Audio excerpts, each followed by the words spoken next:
Hello, everyone, and welcome back to What's Trending Now. We thank you for being part of this program on this evening. You may ask a question. What is What's Trending Now? What's Trending Now is an urban talk show examining the issues within and without the urban community. And on today's program, we have an individual who have made a significant impact within the community he serves, and his name is Chief Jack Hall. How are you doing, sir? I'm doing all right. How are you doing tonight? I'm doing pretty good. Thank you for being on the show. Proud to be here tonight. We're going to ask you some very serious questions. We know that the nation is in crisis when it comes to law enforcement I would have to agree with and that. the judicial system. Yes. Okay, I brought you on the show to see will you be real transparent with this. We'll try to be as transparent as possible tonight. Okay, what is reform to you? Well, reform is not one thing in one area at one time. The issue with reform comes down to is that reform is dynamic to every area. Reform is dynamic to every neighborhood. We look at Lorain County, for example, over the course of several years. We have, actually, I call it 3 Lorain counties that we have. Why 3? Well, we have an urban Lorain County comprising of areas in Lorain, Elyria, Oberlin, sometimes you can throw into that. We have suburban Lorain County, Amherst on the west side, Vermilion, the 83 corridor being Avon Lake, Avon, North Ridgeville, and then the rural county as well. So correct me if I'm wrong now, Chief. Are you saying that this breakdown is diversity parameters in a sense? Well, if you look at the diversity parameters for Lorain County, it mimics the state of Ohio. Okay. The state of Ohio is very large agricultural. In addition to that, you have your large urban areas, your suburban areas, especially around Cleveland, Columbus, Cincinnati. And so Lorain County is a microcosm of what actually the state of Ohio is. So we're a good test bed when you talk about reform as to how we look at reform, and we have to look at it indistinctively. So we cannot universally use reform for every of the aforementioned parameters you talked about? No, and I think that's what the problem has been for the last several decades for us trying to do that. So you say, I'm sorry, say that again? For the last several decades of us trying to talk about reform as an American society, we have painted this broad paintbrush to say that it's a federal problem, it's a national problem. And it's actually not. It's distinctive to the different communities. Well, couldn't we use a universal reform for all the cities? Oh, I don't think so, no, because I think when you look at socioeconomic issues, when you look at race, when you look at jobs, when you look at all of these of what is society combined together, what comprises the city of Cleveland is not the same as Elyria, which is not the same as Miami, Florida. It's completely different So from then what you're saying, Elyria reform in the police area will be different from Oberlin's. Sure, it absolutely would be. It will be different from Lorain. Yes. And so with that, they all have to be looked at differently because you just can't take a broad brush and say what's going to work in Lorain is going to also work in Oberlin. Okay, let's go to the county department, okay, as the county sheriff department. Correct. Could they have a reform that can fit within all of the cities?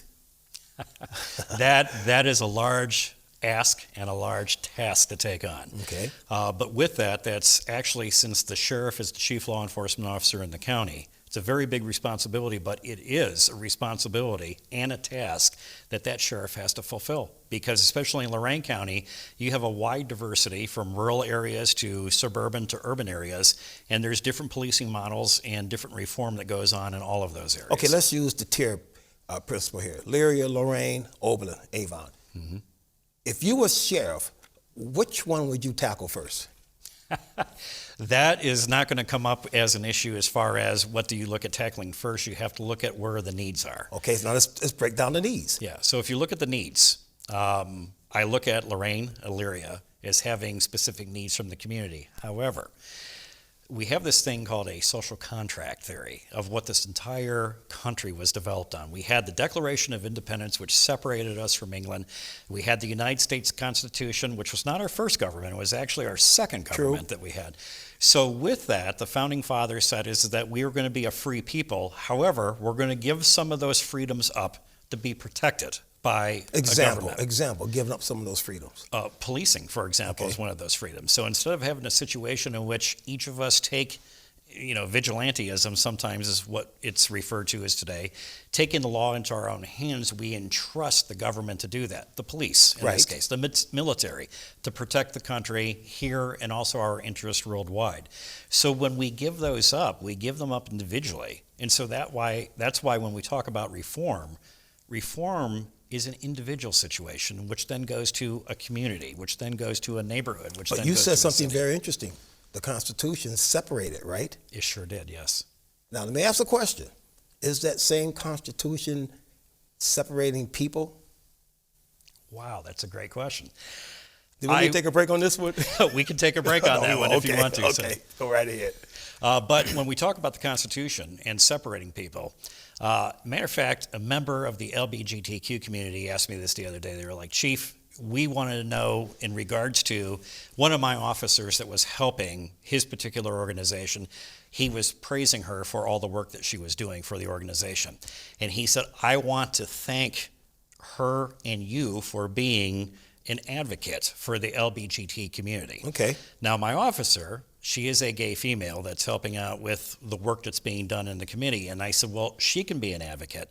I said, because she's actually a gay female. I said, I classify myself as a heterosexual male, so therefore I haven't had the experiences that you've had. So I said, I can't be an advocate. Like I couldn't be an advocate for a black male. I'm not a black male. I'm a white male. Well, see, but you're honest with that. See, a lot of people won't be honest with that. Well, we have to put our parameters. You asked a question, does the Constitution separate us? It does. So when we talk about that, things in the Fourth Amendment, the 14th Amendment, things like that are different to you than they are different to me. But it's supposed to have one universal meaning. It is, but we haven't applied it that way over the course of the last couple Who hundred has it? years. Law enforcement or our judicial system? Or both? I'm a little prejudiced on this one. I'm Okay, going to go say ahead.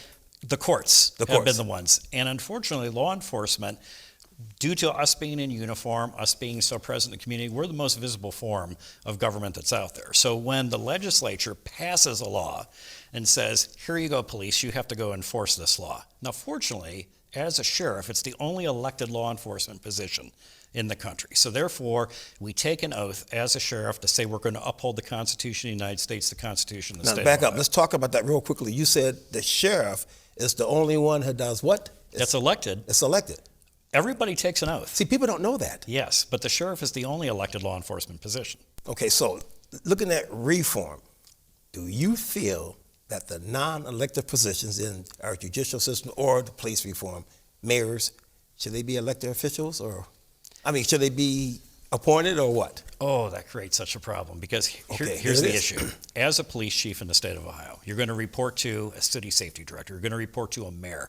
You're going to be reporting to a council. You're not elected by the people. So you are an at-will employee of that political head, the person who is elected into office. As the sheriff, you answer directly to the people because they're the ones that elected you into office. Police chiefs, sheriffs, village marshals, they all take the same oath of office and say we're going to uphold the Constitution of the United States. However, when you're a police chief, you can actually be thwarted by the administrative officials of the city, the village, the township that Let's you talk work about reform there. Okay, this is a question, okay? Mm-hmm. It can be yes or no, or I'd rather pass on that one. All right. Would you like to see the chief of each municipality be elected by the people or appointed by the mayoral office?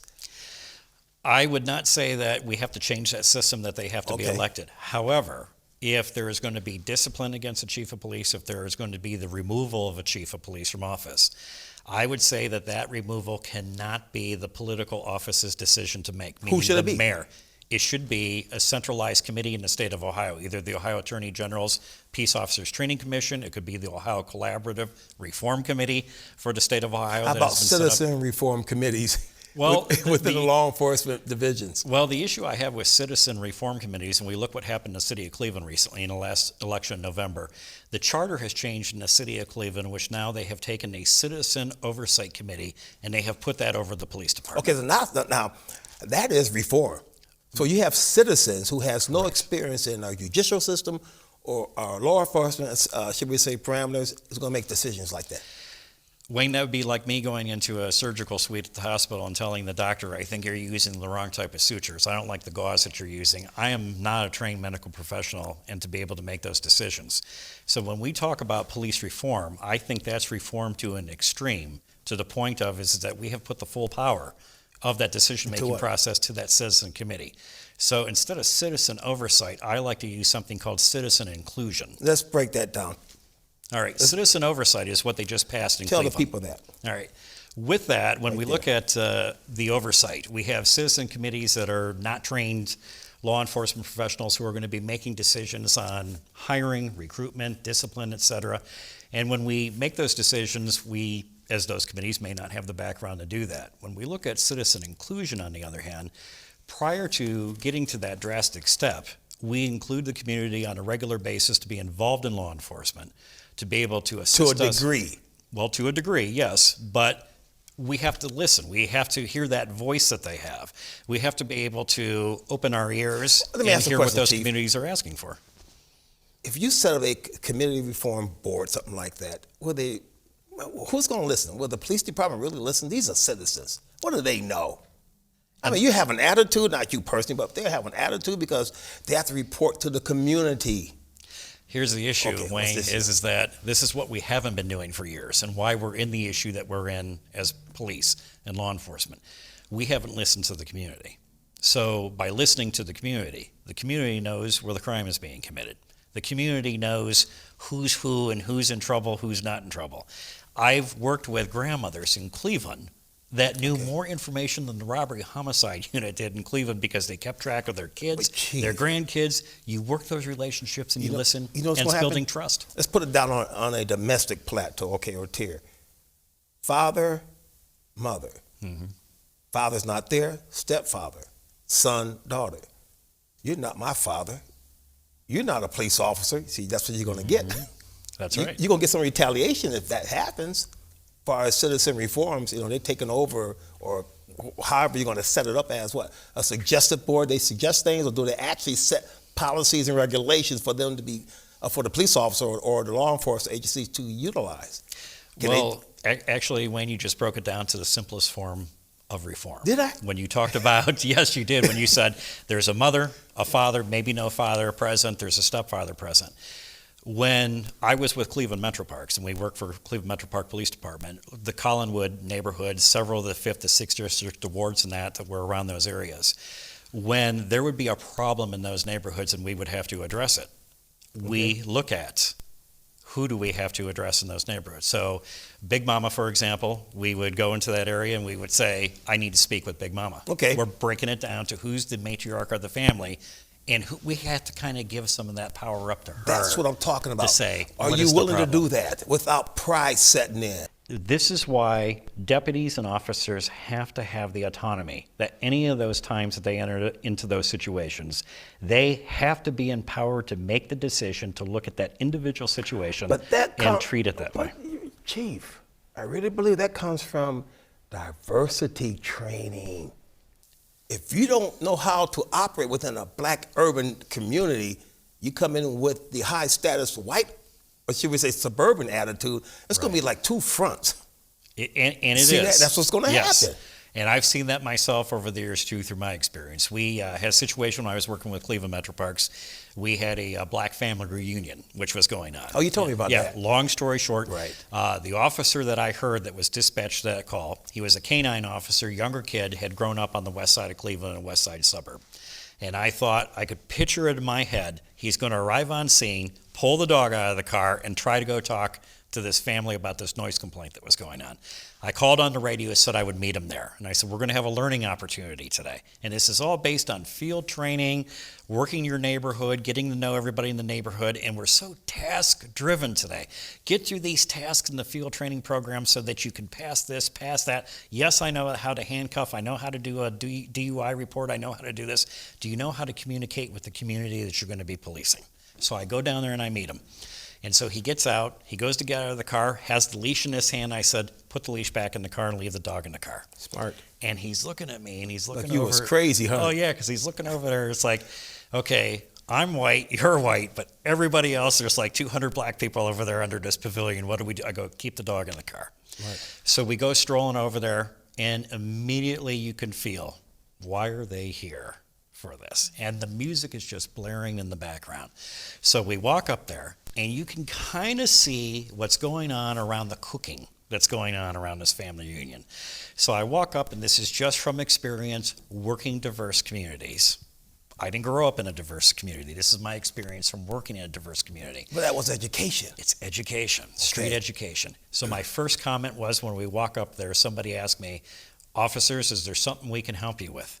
And I asked him, yeah, is Big Mama available? First of all, he looks at me like, he's like, how do you know what Big Mama is? See, that's powerful, wasn't it? It was very powerful. See that?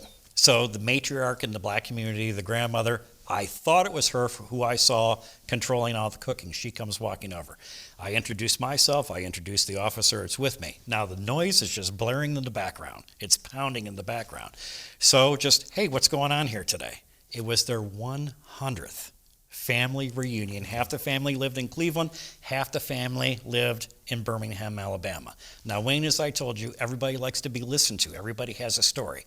The music's still going on in the background. They're doing a checkup on us on the radio. Go, yes, we're fine down here. We're talking to them because now we're not interested in the music. We're interested in what is going on with them that day. Let's get to the end of that. What did you end up doing? We ended up breaking bread. And, of course, you're never going to turn down a good meal in law there enforcement. You go. See that? Ever. But the call wasn't like that, was it? No, it was not. See it? And then here's the great part. While we were sitting at the picnic table, this little girl comes walking over, and she tugs on the uniform shirt of my canine officer. And he looks down at her, and he's like, how are you doing today? She says, officer, do you have a dog in that car? And he says, well, yes, I do. And she said, can we see it? So he gets up. All of a sudden, here come 30 kids out of nowhere, following him over to go pet the dog so he can get the dog out of the car. And the elder, who is from Birmingham, Alabama, looked at me. He goes, I have never seen that happen. Well, what you just did, you just educated the young kids, and if I can say this, recondition them about the image of law enforcement. Exactly. See, now they won't be afraid when they get older. Right. Well, you know, quick story with me. When I was in Houston, okay, they had a private security firm that used the Houston police contract out because it's so big and they were short. Mm-hmm. So they gave us training and police powers of carrying a weapon. So we had to go to this apartment complex with me and a white officer. So I got out and I seen them all looking at me. It was white. I said, I ain't gonna mention the name. I said, why don't you handle this one? I'll just stay back. He had to handle that because I would have done no good there. Mm-hmm. They are already preconditioned mentally with diversity, understanding who I am. So you have to know your neighborhood. You have to know and be smart how you work. You absolutely do. Okay, yes. So hey, listen, let's move on a little more. Okay, all right. We only got a few more minutes. Let's talk about judicial reform in our court systems now. I know these are sensitive discussions, but what about the Rittenhouse and what's that guy named? Kyle Rittenhouse? Yeah, Rittenhouse, yes. Let's talk about that decision. How do you feel individually, okay, about that decision? And let's be truthful about it. Well, individually, I am a strict scholar of the Constitution.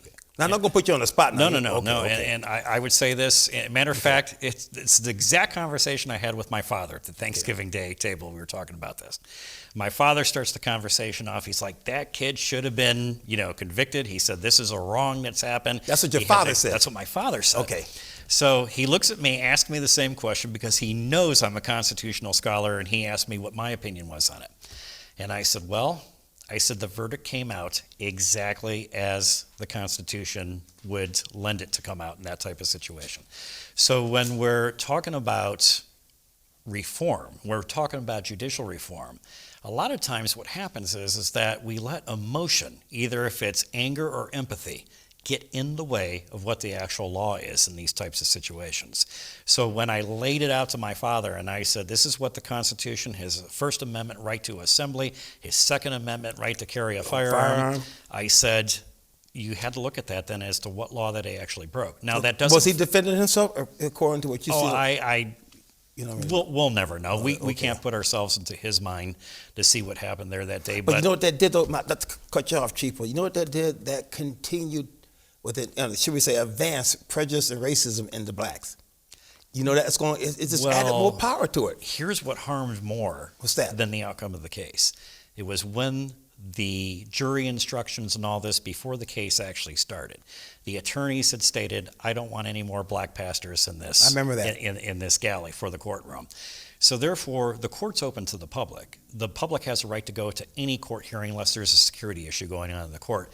And to make that statement, to say you're going to prejudice the jury in regards to who's going to be in the galley, well, then you just prejudiced the case and created what you said happened afterwards, which was more of a rift that had happened, not because of the case, but even the setup of the case by the defense attorneys in that certain element of the courtroom had created that rift already. Now, that, should we say, courtroom, that district, did the judge, does he have to follow, should we say, federal policies, mandates, regulations in reference to the case? Or does it, Or is it broken down to municipality or county regulations? Well, that was a state court up in Wisconsin that they were trying it, so they're going by the Wisconsin Supreme Court rules of jurisprudence that they're using. Okay, now let's look at that. Wisconsin's. Correct. Ohio's is different from Wisconsin. Every state is different. That's the problem, isn't it? Ohio follows many of the criminal rules of procedure almost to the word. Some states do as well. Other states like New York, when you look at their criminal code, it's hard to understand because how do you make heads or tails? New York's criminal code is kind of strange, how it breaks everything down, what the court procedure is, et cetera. Completely different than it is in the federal court system or here in Ohio. But again, coming down to reform, it comes down to the local communities. Still goes back to the local community. Still goes back to the local But yet communities. it's different on the top end, high Yes. end. That's kind of like being dead and alive at the same time. I just don't understand that. Or orange and an apple at the same time. It just doesn't mesh. It just doesn't match up. But coming back down to the beginning of our conversation, when we talked about there being a social contract theory, originally when this country was founded, the states were supposed to be the powerful sovereigns of the country. And eventually that eroded away, and it kind of now went to the federal government being the more powerful entity. We appeal things to the federal government when we think that the states didn't do things right. And we do that because the most natural law of the land is the United States Constitution, and that's where the federal court plays, is in the United States Constitution. And that's the conversation we had earlier in the program. It's kind of split between the people in the United States. The blacks said, well, the Constitution doesn't apply to me because they don't use it in reference to me. It only applies to white society. So it's still splitting, isn't it?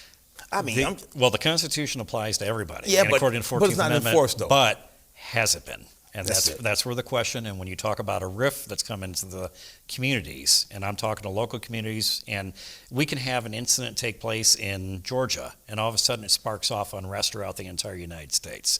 Okay. So when that's looked at that type of level, from a national level, we can have one local incident create an entire national chaos that happens within if you were moments. a police chief, last question, or a sheriff, the sheriff of a county, looking at the need of the community, that city, would you institute change and should we say law enforcement education for your deputies and things of that nature? What would you do? Wayne, it's not just for the deputies. The citizen have to have an education as well, Wait, too. so how can you tie in the citizens with law enforcement?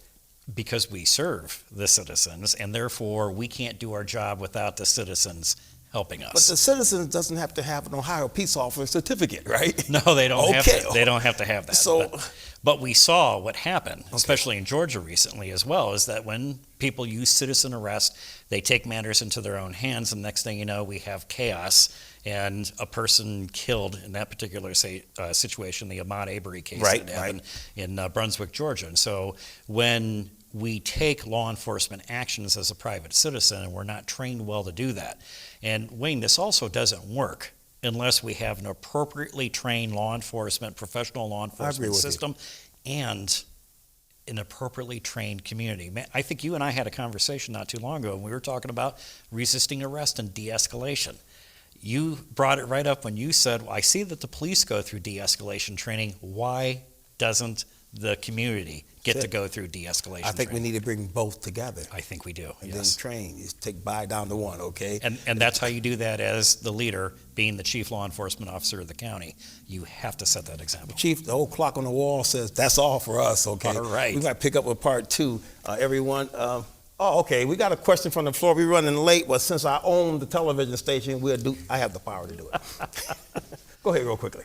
Well, actually, there really probably isn't enough time to cover this now, because one of the big issues, going back to when you were talking about the community involvement and getting to know, like taking the time to stop with that family, like you look at a city like Cleveland, for example, and the way it's being run, you had beat cops that were out there. They knew the people knew them. Now you got road guys who spend all their time, get off one run, boom, they're going across the district to the next one. There's not enough manpower and time for them to really police like that anymore. And I know that's a lot of things involved with Want to respond to that? administration. You make a great point in asking that question, because if you look at Cleveland over the course of the last several years, the Cleveland Police Department has been decimated, absolutely decimated by their city council, the amount of money that has been given to the Cleveland Police Department in order for them to operate. I had mentioned to Wayne earlier is that when we were talking about having a professional police force to effectively service the community, that means that we have to train pay and appropriately staff all of these police departments to be able to make those resources available. And if the cities can't do it, it's still going to come down to the sheriff's office and assisting those cities and to be able to provide that law enforcement service to the rest of the county as well. But you have to be able to have the staff to do that. And when you talk about going from call to call to call, now I've been doing this job for over 3 decades, and I can't say that I have been busy every single second of the day. But what we've done is, as Wayne has pointed out, there's been a rift that's been created because of lack of a trust. So therefore, if I'm going to take a break for dinner, am I going to go to some place that people that I know that are safe, places that I know where I'm going to eat that are safe, in other words, probably the police station or the sheriff's office itself, or do I go out and eat with the community? There's a great program, and I think this was in South Carolina, and this is something that I actually may try to institute here through social media in Lorain County shortly, is that it's a Back the Blue program that people open their houses up to let officers and deputies know. Let's use that for our part 2 on this. We'll do that, yeah. But Okay, but we let's have do to have that. more Right. community involvement and trust in each other, to the point is that somebody wants to invite me into their house to be able to have coffee or just to have And a we conversation. did talk about that, my friends. Me and Chief did talk about that, and I thought that'd be a great idea. A great idea. Especially when I come over to his house. It's going to be really great. Hey, listen, Old Clock on the Wall again said that's all last week ago, so we got to close out. And we thank everyone for being part of our Monday night live program titled What's Trending Now. It has been said that in order to have truth, you must have an understanding. And it's better to have truth with division than having unity with error. Until next time, everyone, take care of yourselves, and remember, this was the truth.